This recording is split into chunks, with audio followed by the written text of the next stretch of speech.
Cracking eggs is a pretty regular occurrence for everyone, daily for some. We use eggs in many things, from breakfast tacos to baking blondie brownies. Normally, we just crack the egg and then toss the shells into the trash. But sometimes, we get lazy and stick them back into the carton, either to wait there till we're done with our cooking or till the carton of eggs are finished so we can toss it all away at once. As it turns out, when we do that, we're committing a horrible food safety mistake.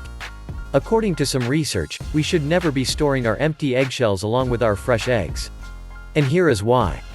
While it might seem more efficient to return the empty shells into the carton for later composting rather than stopping the cooking rhythm to drip used egg whites across the kitchen to the garbage or compost bin, it's actually a health hazard. Cross-contamination is what we are constantly being told about while cooking. That is why we should never wash raw chicken or cut up fresh veggies on the same cutting board that had raw chicken on it. It's also why you shouldn't eat raw cookie dough because even the freshest eggs can be contaminated. And that is why you also shouldn't return the used eggshells to the carton, because it poses a risk of cross-contamination to the fresh eggs. As the Egg Safety Center states, storing fresh eggs together with eggshells greatly increases the risk of bacteria transfer by hands, utensils, air, etc. This is particularly important if you plan on sneaking a little taste from the batter bowl.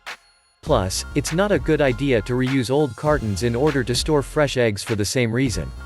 Instead, you should compost the empty cartons right away, and make sure all cracked eggshells go straight into the trash or compost.